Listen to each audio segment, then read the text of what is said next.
Hello and welcome to the UK Surf Show. We are your hosts. I'm Pete. And I'm Mitch. And I'm Leighton. What? Leighton?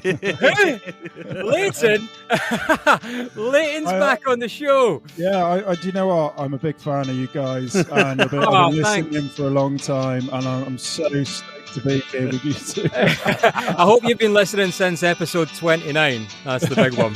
That's the big one. That's the one that everyone skipped on it. That was the least listened to episode ever, episode 29. That was the best ever cover photo. Oh, right. It was the best ever cover photo you had for any guest. Number. He just came on and he just never left. That's exactly what happened. But you know what the thing is, Leighton? The thing I can't work out is that we have guests, obviously, that come on a podcast. We have hosts that host a podcast. Sometimes we have guest hosts. So yep. I don't quite get where you fall into. Are you a guest host, or a guest host guest? I don't know where we stand. Well, the best way I can describe it, I think, is I was thinking about this today. I think I'm the fifth Beatle. I'm the one that everybody's like, what a twat. He left the biggest band in the world right at the wrong time. I think I'm that guy. I think we're probably closer to the Sugar Babes, to be fair. We'll see where this goes. I reckon it's more like Tattoo. You know, remember Tattoo. them? Yeah. All the things she said, running down her leg and all that, whatever it was. Wait, wasn't one of them married to a UK politician? Oh, no, that's a cheeky girl. That's a cheeky girl. How have we started this episode? This is like... That's what happens. The problem when you get three twats in a room. Yeah. So, should we start with the discount codes that we're going to give out then? Yeah, I guess so. Well, I'll tell you what. If you fancy getting 50% off the Adrenaline Athlete Strength and Air Conditioning Training Program, if you do the gym version, use the discount code, all uppercase, SurfGym50. And for the home edition, that is Surf Home 50, and that will get you 50% off the annual membership. And if you want 10% off from Surface Wetsuits, that's SRFACE, anything from Surface Wetsuits, use the discount code UK Surf Show 22, and that will get you 10% off at Surface Wetsuits. Leighton, have you got any discount codes randomly you want to throw in? Even one for life? Wood, no. I was about to say, normally, well, used to, not normally, because it's not the normal anymore, but it used to, like when we would do that, it would be like 50 tries to try and get them out without an or an R, or like, oh, for fuck's sake. Yeah. It's professional now, you know. Yeah. I spent 4 hours today just practicing that bit alone. It doesn't normally go that smoothly, actually, does it? Very, very rare. I tell you what I noticed as well, and I know this is audio content, so nobody else is going to be able to relate to what I'm about to say, but I'm watching Pete and Leighton on video, and we've spoke about it before, but Pete's finally straightened up the boards in the background on his wall. Oh, yeah. Finally. Has that been doing your OCD? Oh, massively, mate, yeah. Literally, I as I said before, I ripped it off the wall trying to put it back on because there was too much stuff in my office. As I've said, I've got my stepson, his girlfriend, and their 2 kids living with us at the moment. So everything I owned is like thrown in this room that I don't want small children to break. Yeah. Mitch, if you were in this room, the boards being slightly crooked is the least of your worries. Really? Yeah. The dead bodies on the floor are there the giveaway. Yeah, they're under the floor. There's 6-foot gaps under my floor. It's fine. There's loads of them, stacking them. The thing is, Pete told this story before about why the surfboard rack's like wonky, but actually he told me off air that the reason it is like that is because he didn't use like raw plugs or anything. He took a crinkle cut nail, otherwise known as a screw, like married it up to the wall and just hammered it straight in through the rack, and that's why it's fallen out. Mark of a good tradesman. Yeah, isn't it? Just get the hammer. Just get the impact driver. Just impact drive everything in. Everything, no matter how delicate. Well, Leighton's come back on, and he's going to give us an Effie update, and he's also going to. Time to... Yeah. So, I don't think I'm going to be coming back to the podcast. I'm going to hand over permanently the seat to Mitch. Pete has that effect on people, doesn't he? I'll be right behind you. I'll be right behind you. Don't worry. Well, what it basically is Effie's. I will explain, but we're at the point now where we're talking about Effie's future. And there's still going to be a lot going on after treatment, but I'll when we actually get into it, I'll describe all that a bit more. And I just need to be there as much as I can. So it's understandable. And you guys, I should have left ages ago, because all the stats that come out when you joined, Mitch. Oh, Jesus Christ! I was holding us back. Yeah.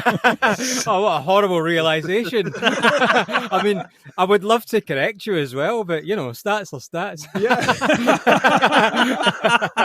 This year it's just taken joke, off, mate. as I've left. It's just like I joke. That was just down to Ben Gravy. It was nothing to do with me. Well, to be fair, mate, honestly, the fact that you guys even reached out to me in the first place, I'm still baffled why you had me on. But you two made me feel so welcome, and it was you that I wanted to get to know, not really Pete. But I still, this is always your place. I don't feel like I'm taking over from you. This is always your seat. I feel like maybe I've just moved across because this is your baby as much as Pete's. And it's been a pleasure to be, a part of it with you at any point. Well, I'm enjoying it as a listener now. It's really good to hear what you guys are doing and stuff. Did you find that weird? Yeah, I was going to say. It's actually getting to the point now where I'm listening to it like I would another podcast, just for the enjoyment. Do you ever hear our replies to certain topics and be like, "Oh, that's not what I would have said"? No. I take, because when it was just me and Pete doing, I'd be really self-critical of I shouldn't have said that, and I think Pete should have worded that question that way. And now I just listen to it for the enjoyment. And so it's a bit of a different thing now. I quite enjoy just listening to it. So. You probably would have heard, but we're now within the top 5 podcasts downloaded on the planet, according to Spotify, which is a pretty good stat. Yeah, I have heard your take on that stat. Yeah, we're gonna do That's a not new facts. we're gonna do a new little segue bit in between each episode that is Mitch's fun facts, which have never let the truth get in the way of a good story. It's a way to live your life, mate, as well. It's just like life's better than flip-flops. It's the same sort of thing. I was quite surprised, actually, that video you posted yesterday of you were actually in jeans.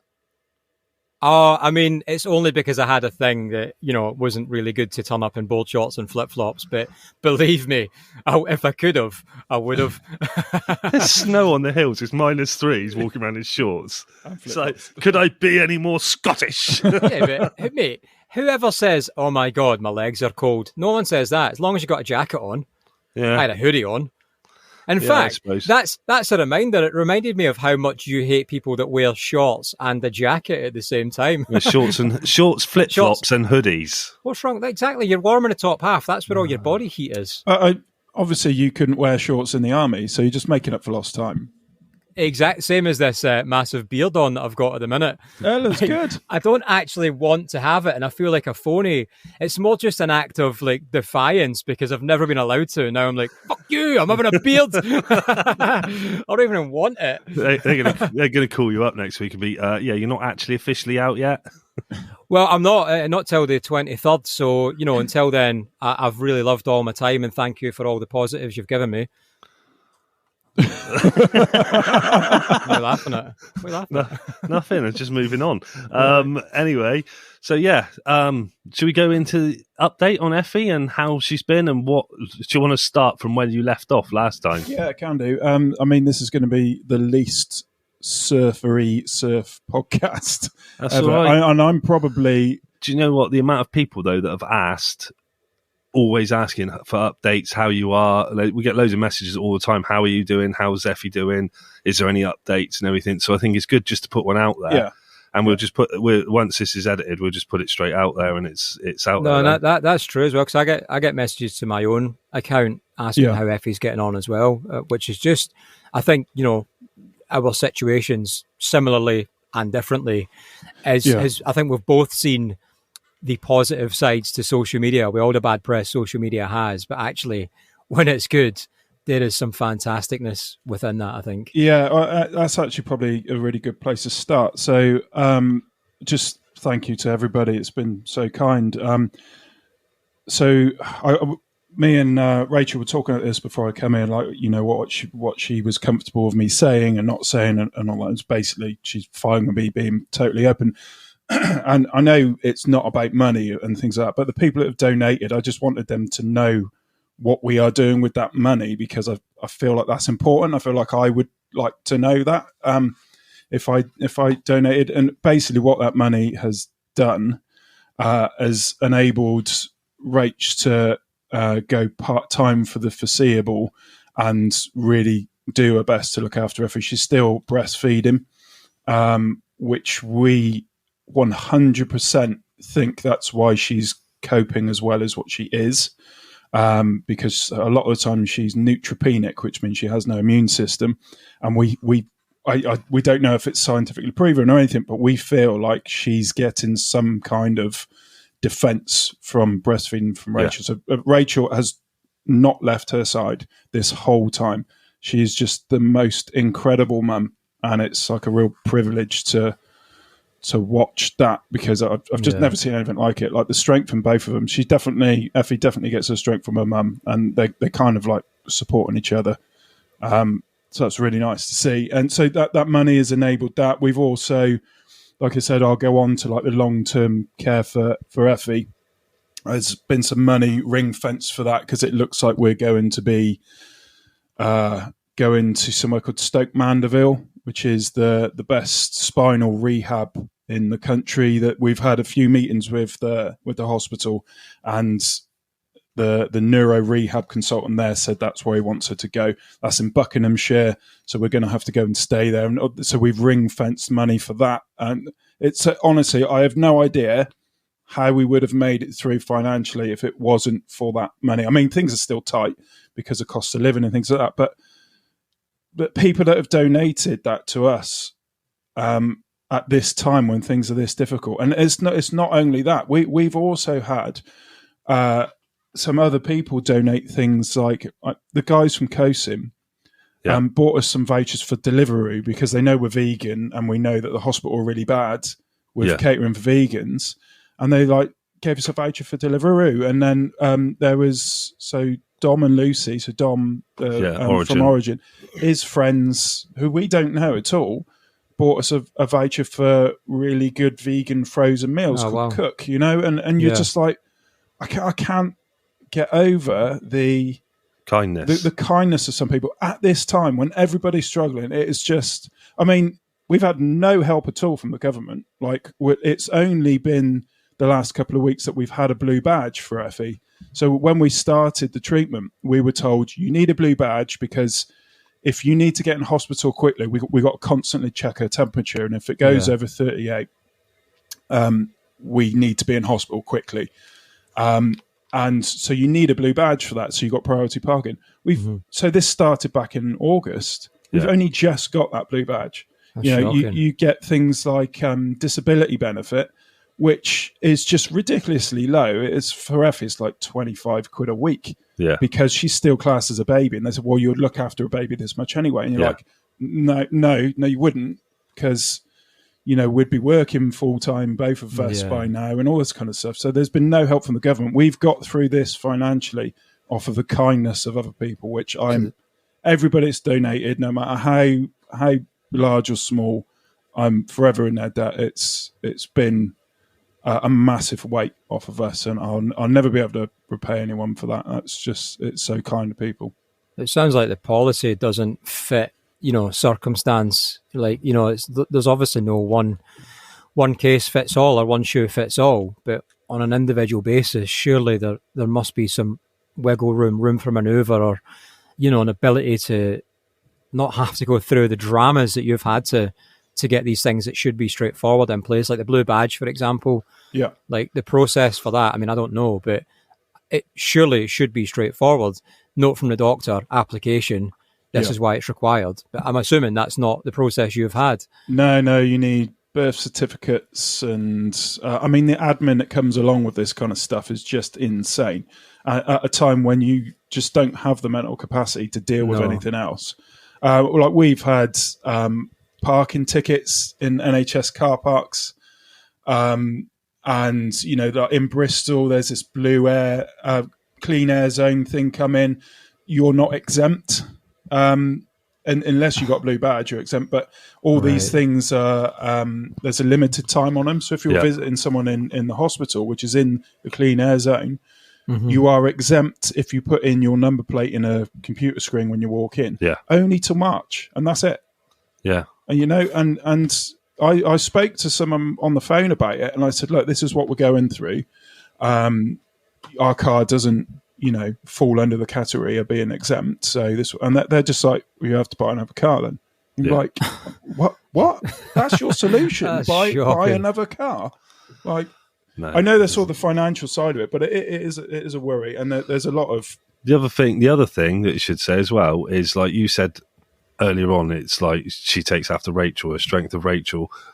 But speaking to you outside of this, the fights you've had to go through as well to get stuff done and get stuff sorted, I think she's getting strengths from both of you, because absolutely, I've like speaking to him in friend capacity, not like podcast, the stuff he's told me that he's had to do, things that have gone wrong, things that haven't gone right, things that are same thing in it, things that haven't gone wrong, gone right. The arguments and the battles like Leighton's had to have with different organisations and hospitals and stuff like that, while Rachel is then looking at putting all her attention onto Effie. I don't know, you've done it really. We've assumed these kind of roles where Rachel sole focus is Effie, as it should be, and then I try to deal with the other stuff, the shit. So if whatever happens, and like Rachel will text me or ring me if she's in hospital, and I'll just take it on and try and sort it. I'll go through those, and but with regards to like what I said last time on the podcast, last time it was everyone. So it was right before the meeting that we were going to have about her chemotherapy. And at that time, we were told that she had a neuroepithelial tumour. That's been reclassified since to a high-grade glioma. And what that basically means is there's 2 other kids in the country that have it as well, one of which we're in contact with, which has been a massive help for us. That was Logfin. Yes. So this is what the podcast has done, actually. So Chris from Logfin Co. It was someone he knows who's got a child with the same tumour in the same place. And I don't think theirs is quite as large. I don't want to give too many details away. I mean, what's the chances of that? That mutual friend. You said there's 3 in the UK in total, including Effie. Yes. Yeah. And we don't know who the other one is, but we got put in contact with them, and they've been messaging us, and they're like further down the line than what we are, so they're basically giving us a heads up. As in ahead of you, they've already been there, sort of thing. That's right. Yeah, and that's just been like a godsend. That's just been amazing. Okay. But anyway, so she went in for chemotherapy. It changed. I think I told you last time it was 6 months. It's not now. It's changed. It's 9 months now. 9 months of chemotherapy. 9 months of chemotherapy. Oh my God! It will finish in June. It was meant to finish in May, but there's been some delays. I'll explain what they are in a minute, or the reason for those. So basically, she has 5 blocks, and each block is 7 weeks long, and in between each block, you have like 2 weeks off for recovery. That's ideal scenario. If everything goes well and she's coping well, that's ideal scenario. The first 3 blocks are intensive. So there's like 5 different chemo drugs. She has them every other week. And after those 3 blocks are done, there's a meeting about how she's getting on, what the tumour's doing. And then there's 2 maintenance blocks. We are currently about to go into, she's just had the first drug of the last intensive block. She is doing amazing. She is an absolute warrior. I'm so proud of her. She's Absolutely. A beast. She's had struggles, obviously, but I mean, she's just taught me and Rachel so much about resilience, and she's smiled through the whole thing. She's massively delayed in her development. I mean, as you would be if you can't use your arms properly. She can't sit up by herself. The operation on her neck to remove the tumour means that her neck is kind of unstable. She can hold her head up, which is amazing in itself, seeing she's had like the bones off the top of her spine removed. They're completely gone.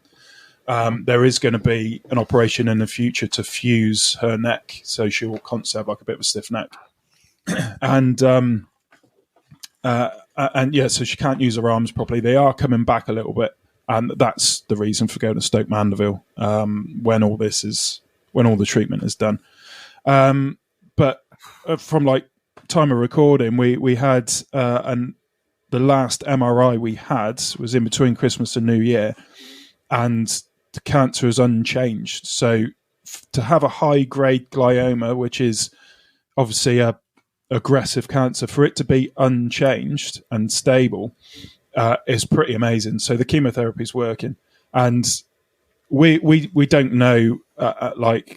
You'd hope, but we don't know if this is actually a thing. But there has been one mention of the chemo.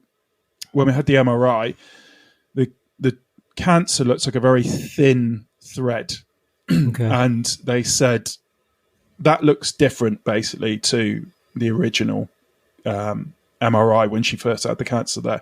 So there is a small chance that might be scar tissue from the incision of the operation, but there's just no way of knowing. And we're not holding any hope out for that. You've got to treat it as if it is cancer. So, yeah, and I mean, she's doing really well. I don't know. Do you guys want to know about the things that have gone wrong and our take on that? I'm lost. I'm speechless. I'm lost for words. Going through, for anybody, I guess, it's not been round cancer and whatever. Like, I don't really remember it too much when it was my mum as a kid for the 30 years of it, as in the chemo phases. But today, data recording, Special K done her 4th of 8 chemo session, and she's on, they call it the Red Devil. You're probably well aware of all this stuff, and that is, they say that's the worst one of them all. Right. And the next one, they sort of drop the dosage and it gets better, I guess. Yep. But so this is her 4th one. She has 8 every 2 weeks. That's 8 every 2 weeks.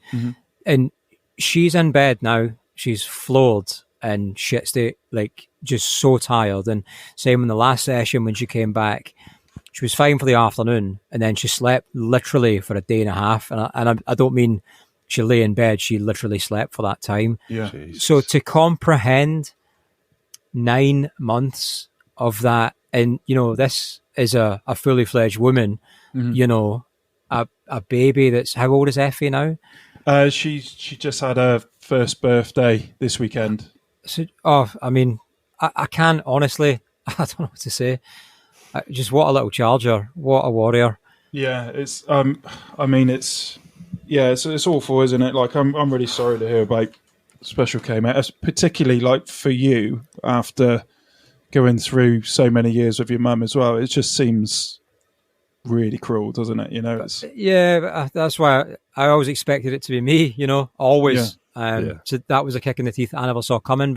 And obviously, it's not a competition between who's got it better, who's got it worse. But the thing is that I've dealt with it as a child, and it's been my mum.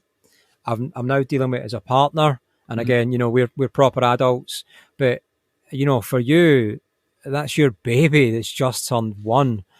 Like, Effie's never known any different, and this is so far, but it's been her life. It's just been in hospitals and dealing with this endless just torrent of shit. Yeah, honestly, the level of patience that you guys have, and willingness and positivity, and obviously there's going to be negative moments happening, because how can you just can't stay positive all the time, can you? That's not how life works. So hats off to both of you, or to all 3 of you, and anybody else in that support chain, because, mate, honestly, I'm speechless. I'm speechless. We were talking about it tonight. The reason why we do feel like we're doing okay at the moment, and that is directly related to how Effie is in herself, and the positive MRIs, you know, like the fact that they're showing it's working. That's like massively changed our mood. It helps us cope with it. I think we've fallen into, like I said, our roles in this, like naturally fallen into them. And with regards to like there are you're obviously upset that it comes in waves. Like you don't really feel like today is going to be a bad day. You're going to get upset, and then something will happen, or someone will say something, or you'll just have a thought, and it would just destroy you, you know. And you're like, where did that come from? I was fine, and now I'm crying, you know. Like it's really strange. Having said that, there are times which me and Rachel both experienced recently where we do feel positive, and that's been like the last few weeks. For the first time since we found out this, we've actually had waves of positivity, you know. How do you I have no idea how you've dealt with any of it, to be honest, but how do you deal with that? Because I would think personally, if that was me, I'd have a like thoughts of positivity, and then be like, oh fuck, like, you know, pull back and like shit myself. Like you shouldn't. Like, do you know what I'm trying to say? You're in a dark place for so much of the time that it's nice to see some light. Yeah. So when that happens, me and Rach tell each other. Yeah. Good. You know, I had this thought today, and you're like, oh, that's a nice thought. You know, at last, you know, it's a nice thought. I mean, there's obviously nowhere near out of the woods, but there was a point where we didn't even think you should be here at Christmas. You know, like when we were told that. Yeah. So the fact that this is working is great. Well, I remember you said you literally were thinking about planning a funeral, basically. Yeah, we were. There was one night which was just awful. It was like the worst night of our entire life.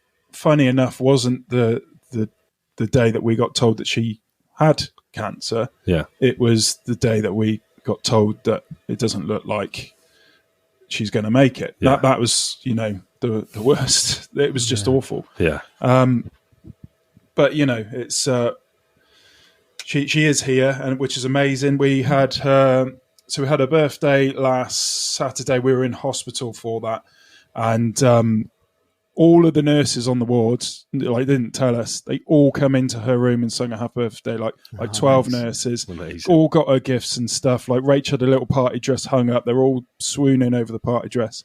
And there has been a lot of problems in this, which I'll tell you about now because of how horrific it is and how like a bad state. I don't want to get political, but at the same time, I want people to understand the state of the NHS. Sure, if you've got no experience of it, we are fully back in the NHS, and the nurses' strikes and everything. The people that work in the NHS are just amazing, and the mistakes that have been made are down to lack of funding, lack of training, and lack of staff. They are. I have no idea how they go to work every day. It's like a bloody war zone in there. It really is. And like we'll do anything to support them. They've been incredible. But some of the mistakes that have happened in Effie's care. So there are currently 4 internal investigations into Effie's care, and there's been a meeting about the 4 internal investigations. So an internal investigation is nothing that we've started.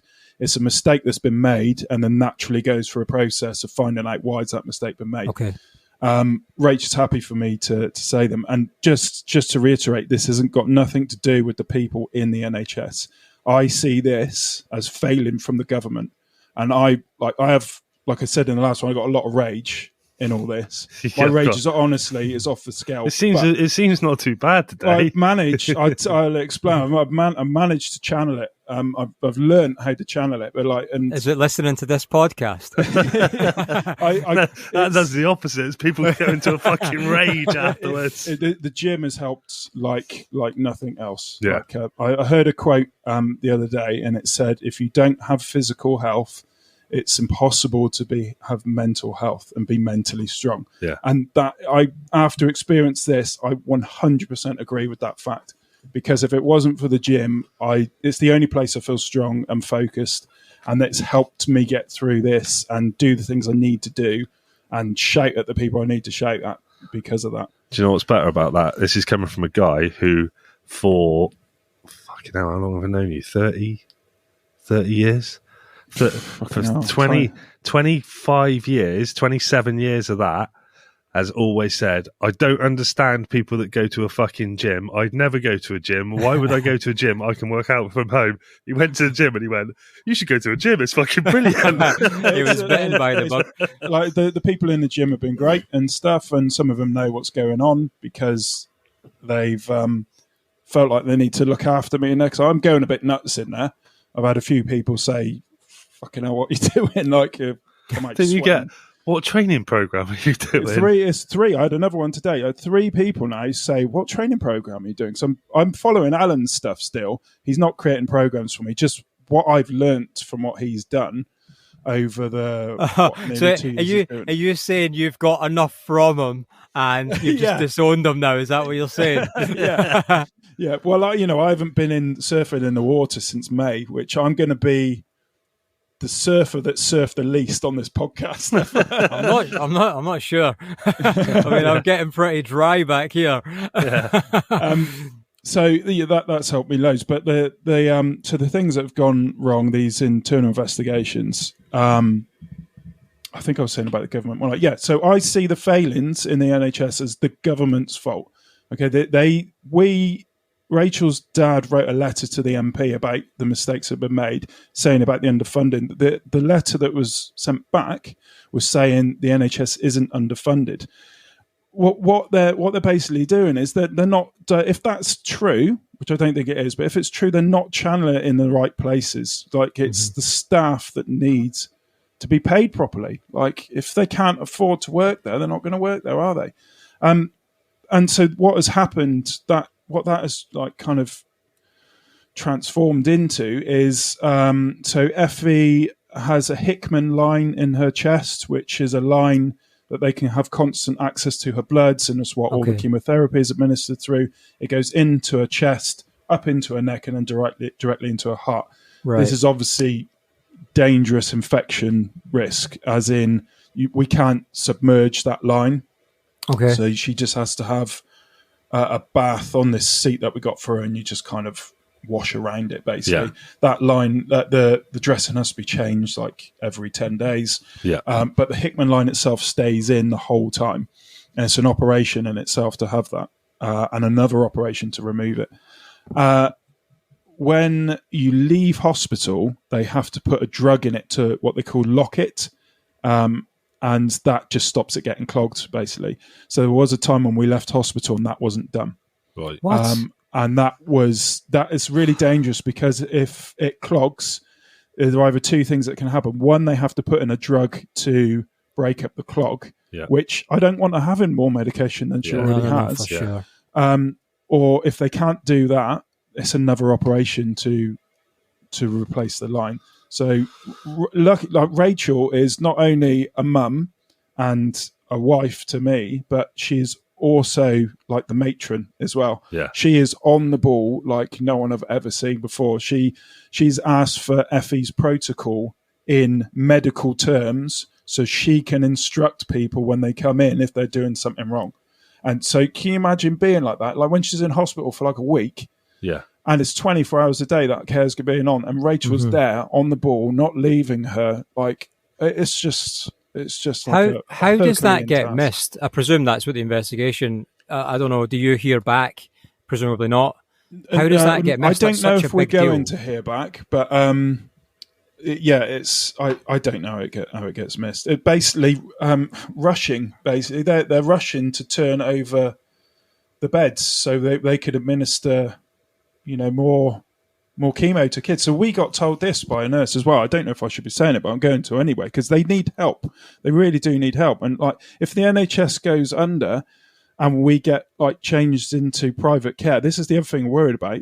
If we go into private care, what does that look like for Effie? Because does that mean, 1, she won't get insured, or 2, the premiums are going to be through the fucking roof? Yeah. So everybody, if we ever get to vote on that, they need to think of stuff like that, and also like relating it to surfing, right? Say it goes to private healthcare, you've got to pay for it. You go surfing, you have an injury, and you go to the hospital and say, "Oh, here's my insurance details. I saw Zoe's boyfriend. Yeah, his face. Yeah, got hit in the face with a surfboard and had the worst black eye I've ever seen. Yeah, you know what's going to happen. Like when things get privatized, it's about money. Yeah, so it'll go. Your insurance don't cover that. Yeah. Oh, that comes under the extreme sports package. You don't have that. Yeah. Sorry. Yeah. I got told a horrible story the other day. This guy in America chopped 3 fingers off on a power tool. His insurance would only cover 1 finger to be reattached. You know, like this. That's fucking and please tell me you found out which finger he went with. It's got to be the fucking middle one, so he can stand outside, isn't it? Yeah. And stick his finger back up to him. Exactly. Yeah. But you know, like that's the road that we're going down if we're not careful. And if like we don't vote on it and it gets taken out of our hands, I hope people rebel and revolt, because the best thing this country's ever done is the NHS. Free healthcare for all. What was the other mistakes? Okay, so the other mistakes have been out of date medication. I can understand eating an out of date bit of bread or an out of date packet of crisps or something like that. But how the best before? Fucking again, I mean that's probably, I guess, from a stock checking perspective, people being so fucking busy. Yeah, that's it's just missed. Yeah, I don't want to say that's easy to miss, but on the grand scheme of things, it's there and it's in the numbers. Yeah, and somebody's just trying to get on with a job and move on, like you said before, move on to the next thing. Well, that's pressing. That's what I was going to say. What the nurse said to us. So we've had delays with treatment. Some of them down to nurses' strikes and things like that.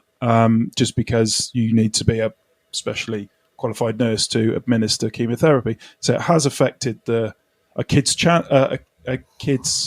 cancer ward. So, you know, this is the thing. The government have let it get to this point where it's not them striking. I hope people realise that. If you read like the Daily Mail, the nurses are evil. They're not. They need help. You can't. It will just collapse without help. Yeah.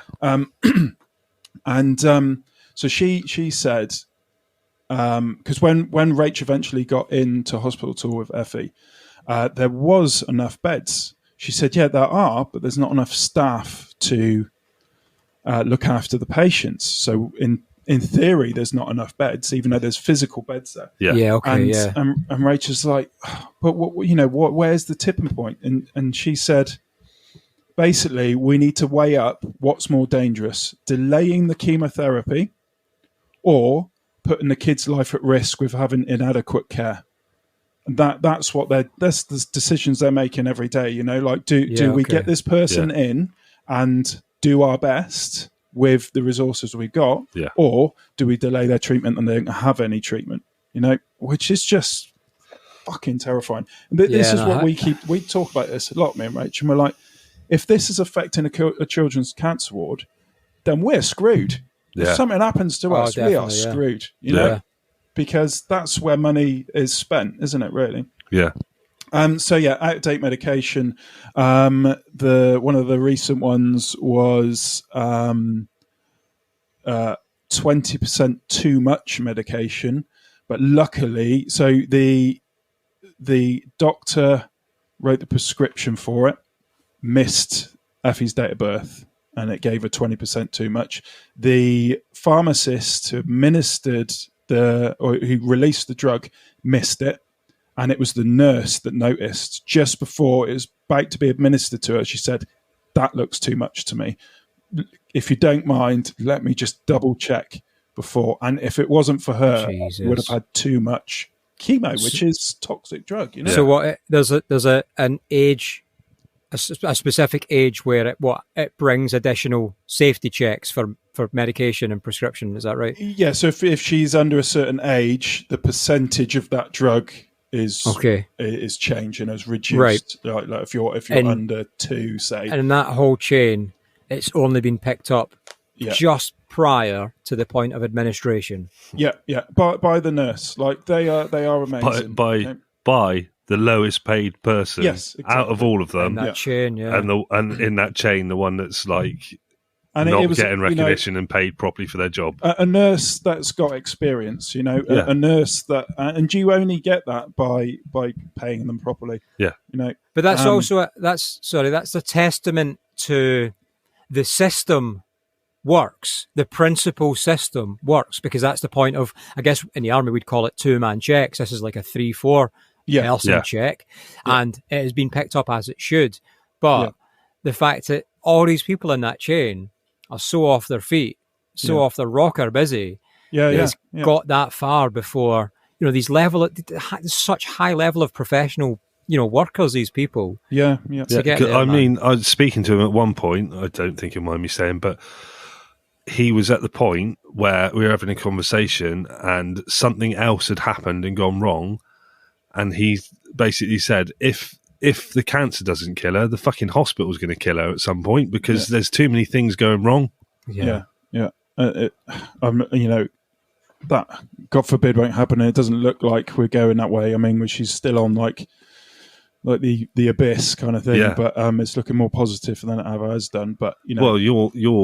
Well, the last conversation on the phone when you got the news from the MRI, the second MRI, was, I don't know when we did the update before, but I got 3 conversations that stick in my head that we've had. One was a conversation when you rang me and the doctor, when you were down in Southampton, and you rang me and you said, like, the first words out of your mouth was, he's only fucking got everything out. He thinks he's got it all out. That was the first conversation. I didn't get emotional at all, obviously. That's rare, that is. That is fucking rare. He used to call me fucking Blackheart.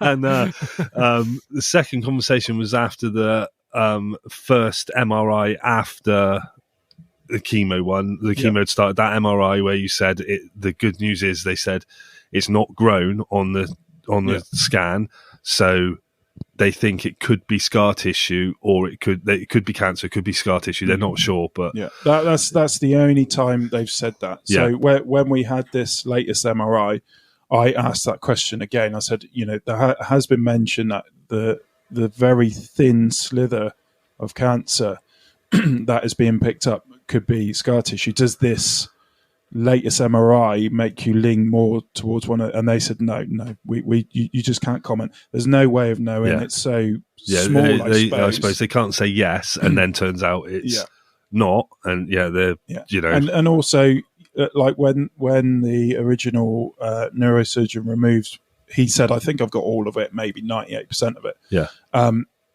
That's on what he can actually see, you know, that there are cancer cells floating around, and hence the reason why you still need the same level of chemotherapy. Did Effie have another MRI after surgery? Because I think, I didn't know this, but Special K didn't and won't, because I believe they just make an assumption after what they cut out as to, because I think you can only have so many MRIs, can't you, over a lifetime? I don't know, actually. They haven't mentioned that to us. She did have an MRI. I think she was actually, it was directly after surgery, so she was still under. I think MRIs are going to be scattered throughout her whole childhood. Yeah, okay. You know, we're in this for 10 years if everything goes well, you know, and she's continues to fight. I mean, they haven't told us this. This is just because me and Rachel just constantly research, you know.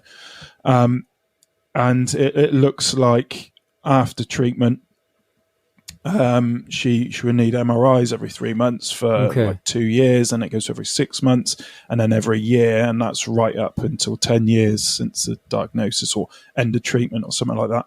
But what we think is going to happen, where they haven't told us this either, so I hope Rachel doesn't mind me saying this, but what we think is going to happen is after the treatment is finished, there is another drug that can be administered which halts the growth. So what she's undergoing at the moment is to destroy the cancer. There is another one, but if that doesn't work, or if they feel like it's safe, it's safer to do this, they'll give this other drug which halts the growth until she's old enough to have radiotherapy. So you can't have radiotherapy until you're 3, because otherwise it will stunt your mental development, apparently. So yeah, I mean, it's just so much an stuff endless going on. amount of, like, literally every time I speak to him, he tells me something different, and I don't know how he retains it all, because I know can't retain all of it at all. Like the stuff you told me, and just like nor can I. It's Rachel's like the like thing is, walking manual. You're obviously both so read into it, and I don't just mean the overall situation, because of course you are, but I mean the way you've got the knowledge of these massive medical terms just straight on tap. I'm still trying to process some of the words you've said at me, never mind you being able to remember what they all are and what they all mean, because it's not like you've just got one small little thing going on. There's so much going on. Like she's just not had a break at all, and neither of you guys. No, we are looking forward to a break, to be honest. I don't know how to word it. I don't, if it does offend the way I word it. It doesn't. It's not supposed to be. But something you said earlier, Mitch, was like, like Special K's going through something, and she's an adult. Because Effie's never known any different. It's not like it happened when she was sort of like 6 or 7 years old. So she's been used to a normal life. Yeah. Because it's always happened to her. Do you think that's?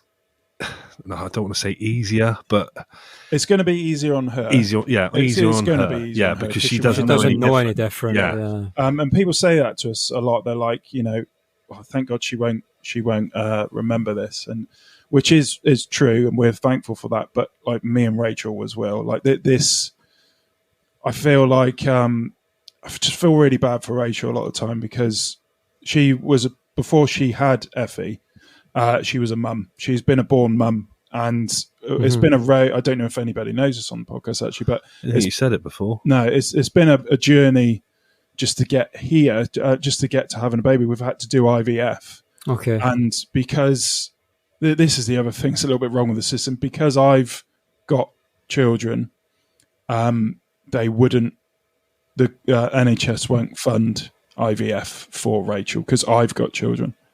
So that meant that we had to self-fund.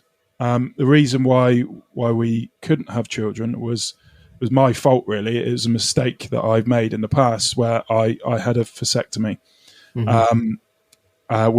because I've been married before, had a vasectomy. So we saved up and paid for a vasectomy reversal, which then failed. And my balls have gone through the ringer at times. They've been Pete's ringer, size of melons too many times for one person. Did I just hear a little Pete's ringer in the background? Absolutely not. That's very childish. So, like, I just feel really bad for her because she's gone for a lot just to be a mum. And now this, like the IVF was, we both had to have surgery to have, for the IVF, we had to have all of it. We had to have all of the IVF, but it was like me and her. Yeah. It's something called ICSI, which is like the most intensive and the most expensive. So basically they take your seed and put it into her flower. Yeah, pretty much. But they had to take it out of my balls, yes, which is painful. And luckily I was knocked out, but it was painful afterwards. Yeah. The thing is, Leighton, this is, I mean, clearly much better scenario that none of this haven't have happened in the first place, but this is shaping you guys' future for so much resilience. And I don't know what I'm trying to say. And the way I can put this into perspective, right, is for myself, things that should now annoy me or things that used to annoy me, having spent 5 minutes standing on an IED and all the other things, I can quite happily and easily lose face and walk away from a situation, not really caring about what anyone else thought. And the same thing that's got to be given you for the future, things that not necessarily just annoyed you, but the things that stress you out and all the things that go with that. Like, you're just building up such a tolerance. And also, it's like you're getting tested from every single angle because you couldn't make up some of the things you've told me and Pete, like, you couldn't make it up. Some of the additional things, as if you've not got enough going on, and as if not that one thing you should be worrying about is Effie, is Rachel okay in the hospital, and you going on and getting on with a life to support that as best you can. And then somebody comes in and says, "Oh, we've 20% too much dosage, or we forgot to do this." Like, oh man, I agree with that. What you said, it's given us a bit of a laser focus for how we want our future to be, and that is going to be like, this is part of the reason why I can't continue to do the podcast, actually. And it might sound silly to some people, but it's a future that we thought we weren't going to be able to have with her. And now there is, that looks, at least possible, which is just great. Obviously, like I said before, we're nowhere near out of the woods, but we've got some hope before where there was a point where we thought we had none. So we've managed to obtain an allotment. And so we're going to obviously start growing our own food and stuff, but we aren't going to send Effie to school. She's going to be homeschooled. We're trying to work out a way how to do that, as in, like working and things like that. And that allotment that we're going to build up to the point that she can understand and actually work on it is going to be such a huge part of her education. And it's something that, for once, we're looking forward to it. We have something to look forward to. We know exactly the type of person that she wants to be. We know exactly the things that we've done wrong in our own lives that we can steer away from. We know from all this what truly is important and what isn't. And we are going to pass that on to her and just make her the strongest and most confident little girl. I think that's a fantastic plan. And when you say allotment, is that like a settlement sort of thing? I said different in Scotland. In my head, I'm thinking like Greengrass's cabbage patch, like a small greenhouse, like a veg patch. So it's like a community one. So that actually leads us on to next time you hear Leighton's voice, it'll be "OR and welcome to the UK allotment show." The beacons. Here's my veg. So you can't come back on because you'll not have access to electricity. Is that? Well, we've got like books on it and we've planned it, and we're the one that we've been given is like a bit of a mess, so we're currently sorting it out and things like that. But it's all for Effie and my boys as well. Like my youngest. So I'm really proud of him for this. So my youngest is 11 years old, my youngest boy. And when I told him we're getting the allotment and I said, "Do you want to come and help me on it?" His actual words were, I forgot what he actually said. It was really cool. Yeah, it's a great story, mate. Yeah.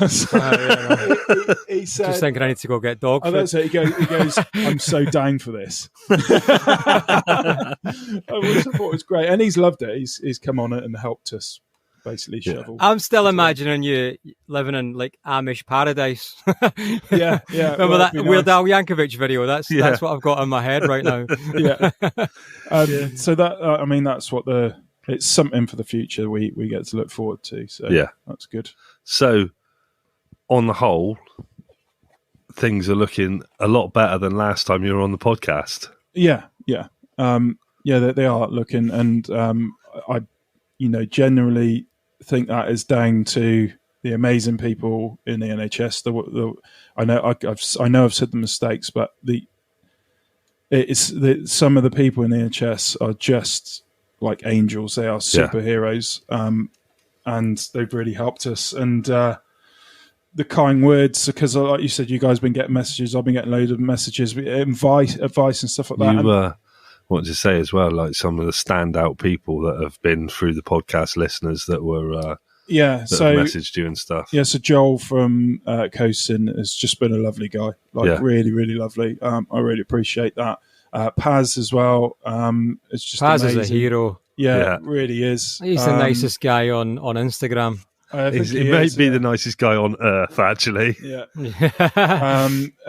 And Dom and Lucy have been great, and they're friends. And I get messages from Phil still.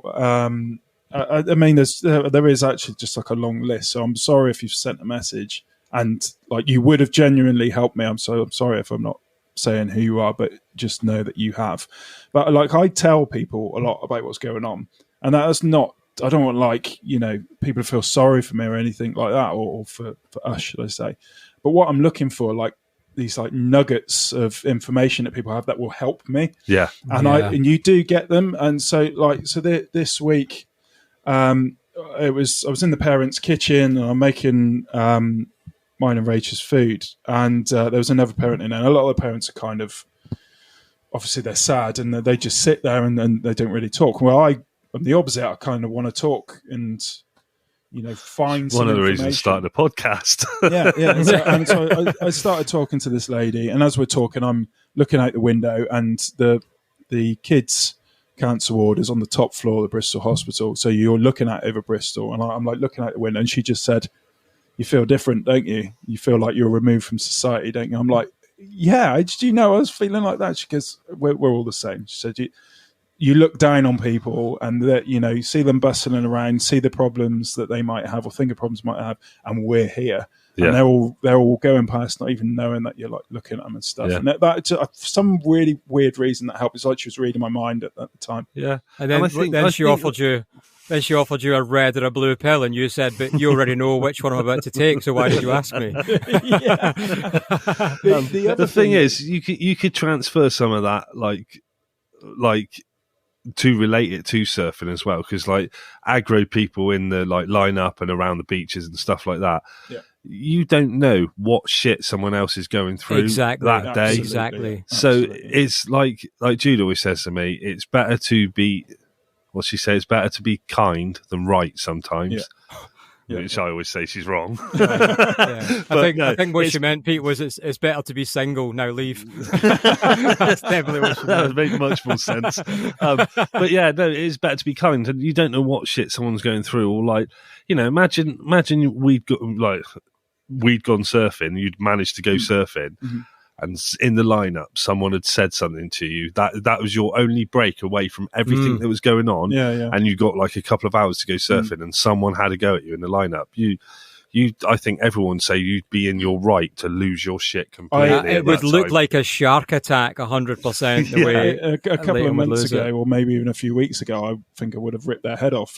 But like I said, I managed to channel things a little bit now. Yeah. And like I was saying about those nuggets of information, one of the things that helped was, so we've been assigned like psychologists in the hospital to help me and Rach through this as well, and then do the best for Effie.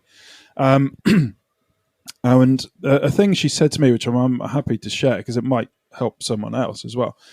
I was getting worried that I feel like I was changing, like my personality was changing. Like I was just falling out of love with surfing. I used to check the surf forecast every day, even if I was working and couldn't go, I'd still check it, like most surfers do. I mean, you're going to change though, aren't you?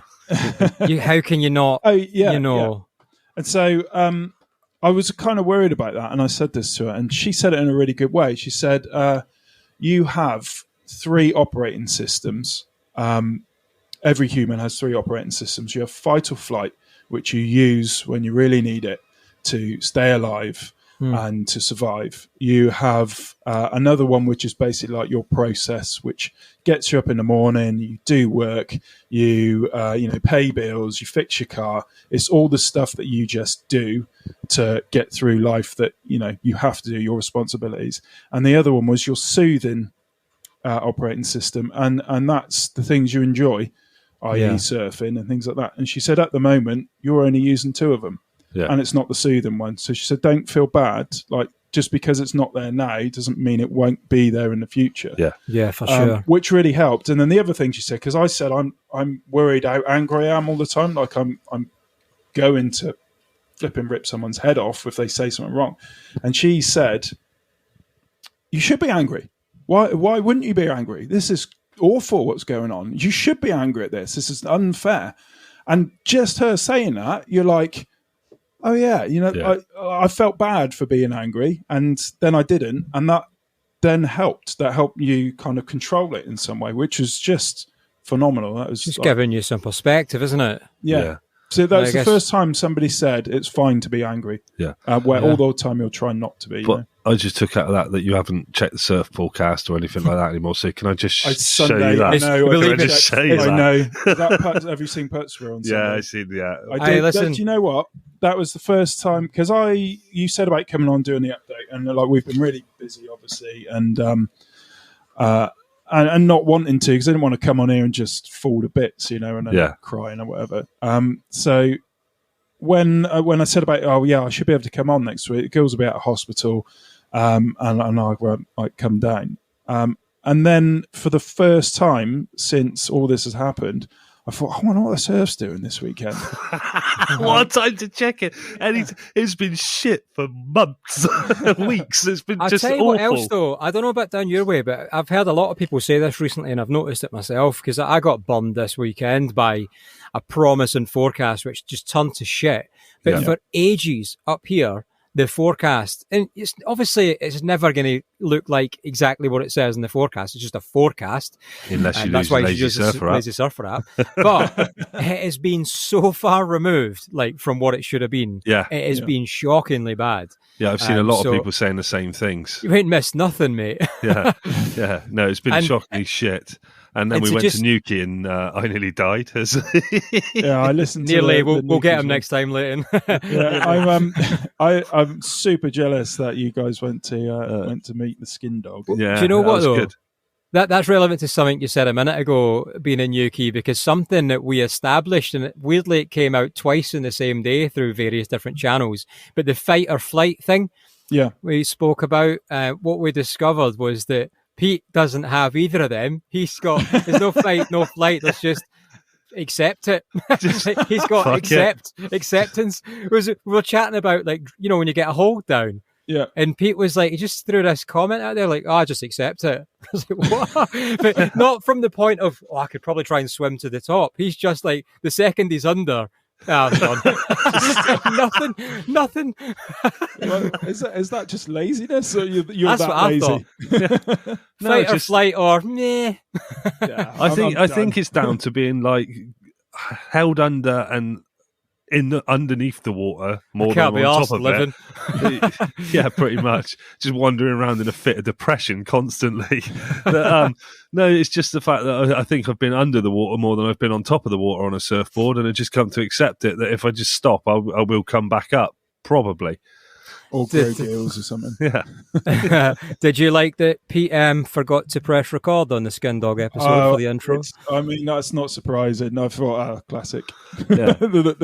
One of the high profile interviews you do, and you nearly lose it. But the other thing I liked in that interview was that Ben was talking about, you know, he doesn't really like to, you know, think and talk about the negatives, or like the hold downs and the things that might play in his brain. And he said it a few times, like, I don't really like to think about them or talk about them. And Pete was just insistent, like, so on that hold down, just kept pushing the button. Talk me through it in detail. I listened to that when he was saying that, and I thought that's a really good like philosophy just for life, isn't it? Yeah. Don't focus on the bad. Yeah, I saw Bill Burr do something about something like that the other day, and he goes like, why do you think about the negatives? He said, just think it's not going to happen, and then when it does, fucking deal with it. Yeah. Exactly. Yeah. Well, you can't live your life like that, can you? Because you can't change the outcome. The one other I heard was the one other good one. The only one other good one I heard. I listened to a few other podcasts, and I was listening to Diary of a CEO, and it was Davina McCall on there, and she said something on there that was when she was speaking to, I think it's the Speakmans, you know, those couple that do like therapy stuff. They were like, right, anyway, and move on. One of their things you say is, when you say something negative, at the end of it, you've got to train yourself to say, but luckily, and then say something positive afterwards. So you're changing your mindset, and it takes like 2 or 3 weeks of constantly doing that to get into that mindset. Yeah. I've actually heard Russell Brand talk about this. I don't know if you watch Russell Brand on YouTube or listen. I bet, yeah. He's just phenomenal. I really like him, and he said something kind of profound about this. And he said, like, having like a podcast or like a medium that you get to speak to people is a real. It's like a high responsibility. And he said, because words cast spells, and that's why it's called spelling. And I thought, wow, that's nice. So cool, isn't it? And how cool is that? Yeah. Is that what he's actually Expelliarmus. Super intelligent guy as well. Like, he's probably underrated for how intelligent he is, especially for such a top shagger. So, you know, that kind of like negative self chat and is not it doesn't help at all in any way. It reminded me of people you said about, adding that positive, make sure you say something positive at the end. It reminded me of something we used to do years ago. And it was this similar sort of thing, kinda. And it was at the end of any sentence that you said, you just had to have a pause and then just add a finishing line of, "You dick." so maybe not as much positive, but adds a bit of fun to it. Yeah, dick. What did you say before? Like when Nothing. we were chatting that you were going to. The plan of the podcast was actually for you to come back on it, and then. The whole thing was that Leighton left and I came on, and the whole thing round was just in a way that I was just going to piss you, Pete, off so much that you left. And it just become me and Leighton. Because you'd much rather, I'm looking at you two now on a screen. I'd much rather have a cuddle from Leighton than you. That's fair enough. Well, you're going to find out what it's like to have a cuddle from me very soon. I come up and stay with you for a week. Yeah, well, you've not booked into my Airbnb yet, have you? So you ain't staying. Do you have just one bed? I will that week. I've got 3 bedrooms, but that week there'll be 1 bed. And a single. Well, you did say it's -3 up there, so you might need a couple. Do you know what? I know what Leighton was going to say. Leighton was going to say, I hope you've got a spare bedroom because he's fucking snoring. Oh, mate, you're not going to sleep that week. I've got a method for that, don't you worry. I've got a method for that. He slept in the room next to me in army surfing.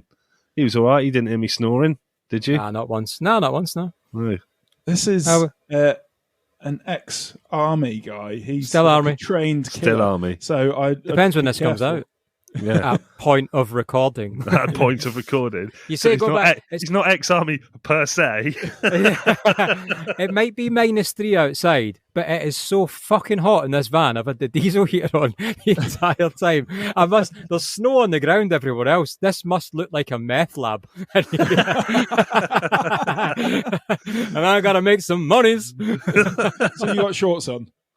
I've always got shorts on. Yeah, I've got shorts. Flip-flops. Jesus. Yeah.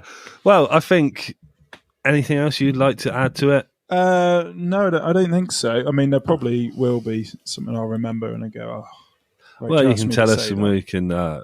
We won't be like, right, Leighton's left now. Fuck it, that's it. If there's any updates, we will let you know in other podcast episodes and stuff. Yeah. I'm looking to get out surfing again, and to be fair, I haven't seen you much at all, have I, over these last 5 months or whatever? No. See, there's always a positive. Do you know what I mean? Yeah, and it's been bliss. The thing is, we spoke on the phone and stuff, but like I said before, when it first all happened, I was like, right, what can I do? What do you need? Because they're all over the place.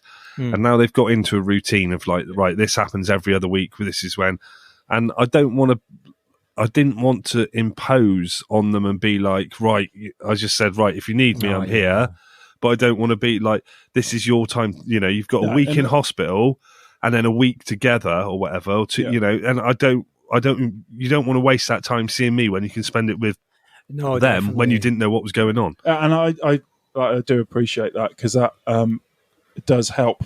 When because when you feel like, I don't have to, keep up with the social scene or whatever. We just need to focus on this. And but tonight, I was really looking forward to coming around and just doing this, and then just hanging out afterwards for a bit, because it's been a long time. So yeah, it feels like we're in this kind of rhythm at the moment. We have our roles at home with what's going on, and I feel like me and Rach are doing quite a good job at supporting each other. Yeah. And she's like, I'm so pleased you're going out tonight and seeing Pete. I haven't seen him in ages. That's a really good thing. So yeah, and we're getting through it, and more importantly, Effie is. So yeah, let's just hope it keeps going on this upward trajectory. Well, and absolutely, mate. Absolutely. She makes it out. Yeah. Hopefully everything goes that right direction, keeps going the way it is, and then maybe we'll be able to go surfing one day again together. Yeah. And there's no hopefully about it. It's all going to go in the right direction for you guys. You deserve the break, and you've had all the bad luck thrown at you and all the injustice. It can only go upwards, mate. Yeah, cheers, mate. Yeah. Do you know he can't say you properly? He always says yous. What? He's Yous? There's two of you. He's talking about little sheep like yous. There's two of you. I'm going to fucking struggle for a week out there, aren't I? Multiple you. Yeah. You could be sheep because you're both wearing I like a bobble hat. I like a bobble hat. Did you? I sent you the thing, didn't I? Bobble hat. Like a bobble hat. Bobble hat. Yeah, the remix. Yeah. Why is that not the intro song, mate? That's what Mitch said. It should be. It should be. Yeah. It totally should be. But he was more devastated that he didn't make the cut. So massively. Yeah. That we need to get a full edit when I'm in. There'll have to be a new one, won't there? Yeah. Well, we've had so far. We've had the UK Surf Show song on the piano with Mitch. Yeah, and then you never posted that. Actually, I was quite surprised. I thought you were going to post that. I did. No, you didn't. You just used the sound clip. You didn't actually. Did I not? So thankfully, that's gone. I've still got it on my phone. I've got it on my phone. Don't. I'll post that. Yeah. You've changed phone. You don't. What is that thing behind you? By the way, what thing? That thing that looks like a massive bong with ashes on it. It is. Yeah, that's what it is. Is that what it is? A bong with ashes on it. So the next question is, who are you smoking? No, it's my wife's dad gave it to me. It's actually a light. And that's a light. It's a lamp. It's got no head on it, but it's a lamp. Medieval fleshlight. Yeah, it's either Indian or Tiffany's. So it looks like a giant chess piece. Honestly, like garden chess. Pete doesn't throw anything away, and anybody that's got anything like free going, he'll have it. So it's like Steptoe's yard. Yeah, I've heard these jokes. It's got to the point where, like, my eldest son will like ask for something. He's like, "Oh, Dad, I'm learning the piano at school, and like, do you know anybody who's like got a cheap piano or whatever?" I'm like, "So ask Uncle Pete." rings up Pete. He's like, "Uncle Pete, do you have a piano? Do you know anybody?" He's like, "Oh yeah, I got a grand piano." I'm like, "What? I got a grand piano? What do you mean you got where?" And it's in this room. There's a grand piano in the room, and I have no idea how you even got it in the house. Like, and it's mounted on that surfboard rack. That's why it's hanging off the wall. But he's good because he rings me. He's like, "Uncle Pete, I need a new office chair. Have you got one?" "Yeah, I got a spare office chair. Have it." Honestly, he thinks it's just the best thing ever. "Uncle Pete, my trucks are knackered on my skateboard." "I got loads of trucks." "There you go." I was finding this out. I didn't realise you were a hoarder, Pete. You're just super tight. Is that what it is? No, just I don't know. Just likes things. I just like things. I like things. They're like little bits of hugs for me because I'm so lonely. But on the flip side of it, like the positive side of it is you sold some figures that you kept for years and had a trip to LA. Yeah, you dick. You dick. Yeah. I sold some He-Man figures from the 80s, and that paid for me to go to LA. Basically, I heard that Pete was so tight he wakes up in the middle of the night to see if he's lost any sleep. But you know, like the scene in 40-Year-Old Virgin where he's got all those like boxed figures and he sells them all, makes a fortune. Don't break the box. Yeah, that's basically Pete, except for the Virgin bit. That's a different podcast. And he's above 40. Yeah. In fact, it was Pete's birthday yesterday at time of recording. Happy birthday. But you two and a couple of other people are the only people that actually wish me happy birthday this year. And what does that tell you? Exactly. Yeah, dick. Well, that's it. Well, that's a perfect place to end, actually. Yeah. No, it was all right, actually. Do you know what? Leighton, I should thank you actually as well for we spoke about people chatting to you and you telling them what's going on with your situation, and I guess it's not about you giving them answers, but sometimes it's about you just expressing yourself for your own sake. It doesn't really matter who's in front of you, and we have spoke about it in the show, and obviously me and you have spoke about it, and for anybody listening, Leighton was the kind of sole reason why I made and posted that video I made about Special K. And that was kind of as a route, really, for me to speak to myself. That might sound odd, but I'm not good at speaking to people, really. So that was really me just expressing how I'm feeling for my own sake, that there was no actual reason to do anything with that content, I guess, I made. But it was based on you telling me or advising me maybe do that, and that might help. And that was the sole reason why I did do it. So I wanted to thank you for that, because I haven't really thought of it. Do you feel like that helped? I mean, I hated watching it for such a long time, but 100%, I got a lot out of it but I know a lot of other people got a lot out of it, which I guess was the point. You know, for me, making it and editing it was the hardest thing. Once me and Special K decided that it was worthy for other people to maybe learn from it. It was easy to post it. Posting it was easy because when we made that decision, but making it was impossible.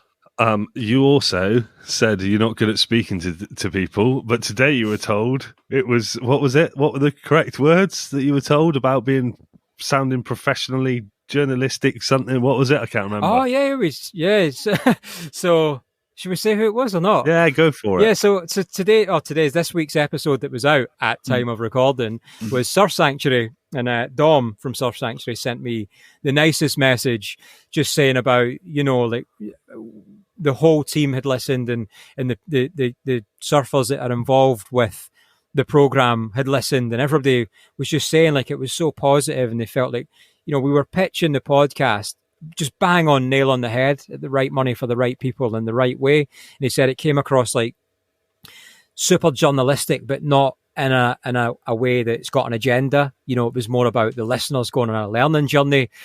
And I literally responded with, you wouldn't think we just turned up and started asking questions, like not planned out at all. There's no preconception. It's relatable, isn't it? I hope so, yeah. It is. I think that was like the idea of the overall podcast anyway, wasn't it? Yeah, the thing at the very start, we said we wanted it to be like mates sat in a pub chatting, and you can dip in and out of the conversation whenever you want. You don't have to listen to every single one.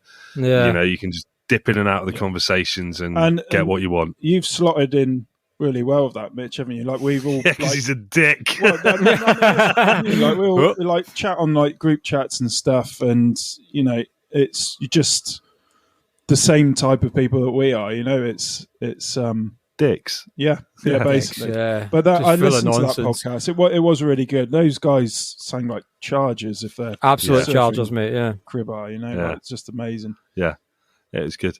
We were going to go surf cribber that day with them, but you know we were so busy editing. Yeah, like, you know, we had so much other stuff to do. After they heard my stories about giving up when I go under the water, they didn't want to take us anymore. Well, in fact, that was the second. That's where that conversation had come from. That was the second time of the day, which made me pick up on it.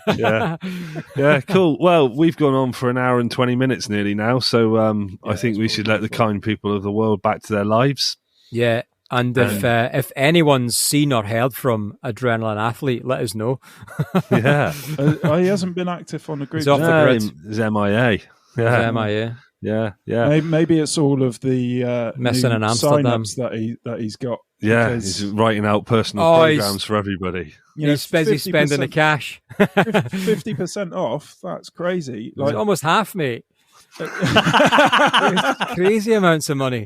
That's amazing for him to do that. And you know, like we said earlier, like I've had 3 people, and the other person was today, come up to me in the gym, and the way that he's like designed workouts in the past. So basically what I've done is I've just used some of his exercises, and I'm doing more strength training now than just like a surf conditioning kind of side of it, because I'm not surfing.